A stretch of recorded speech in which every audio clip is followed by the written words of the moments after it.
This table contains a summary of all the possible ways to legally classify the fractional reserve bank deposit contract. We will look at all 7. I have numbered them according to their emergence in history. The first possibility: there is deception or fraud. This is very clear. It is the case of the crime of misappropriation, which nullifies the contract. And as we saw in the last chapter, this is how fractional reserve banking arose in history. People deposited money, thinking they were making a deposit. Initially, banks, whether temples in Asia Minor or the Jerusalem Temple, etc., held the money in custody and safekeeping. But then, bankers began to be tempted. This money is always sitting here idle. They looked for a rationalization. No one will find out if I take part of it, maybe just a little at first. Put it into business, speculate a little, and replace it right away. Remember the temptation of the unfaithful cashier who thinks, nobody in my company will ever know.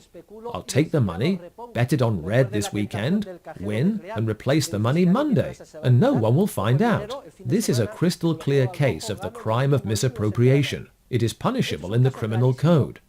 Anyone who commits this crime goes to jail for 4 years. Unless the person is a banker. Look out. In that case, the person enjoys the privilege of not going to jail.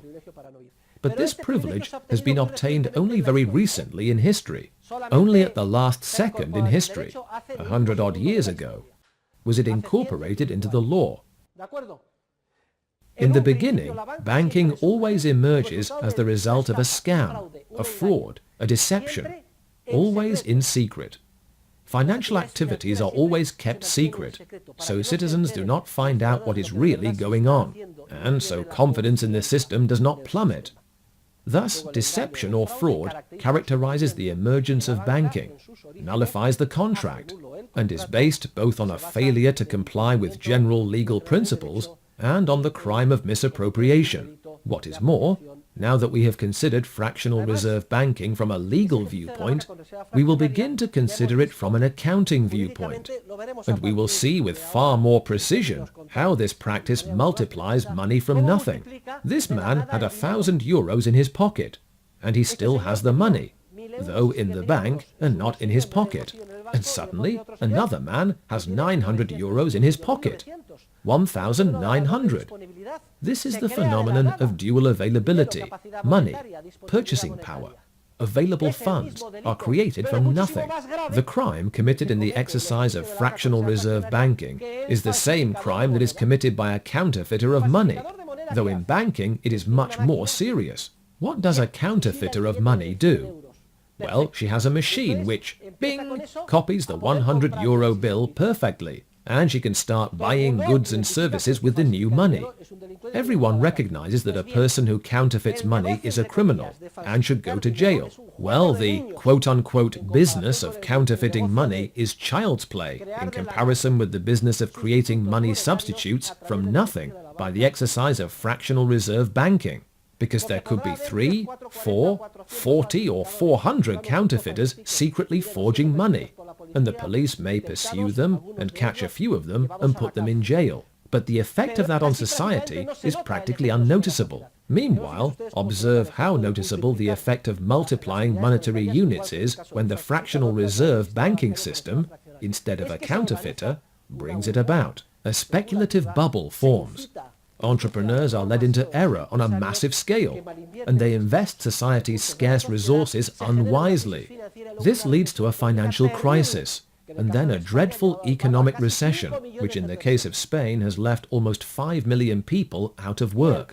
And the process employed by the counterfeiter of money is similar to that employed in fractional reserve banking.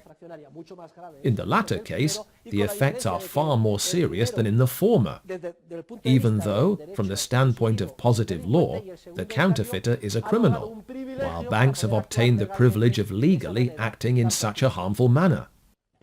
The second possible way of classifying the contract is to consider that there is no deception, but that there is an error in the contract or in the business deal being made.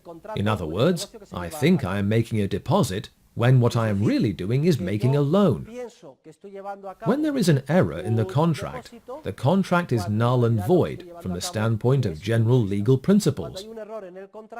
For example, if I think I am entering into a rental agreement, but the other person thinks it is a purchase agreement for an apartment, then the contract is invalid, because at least one of the parties is mistaken.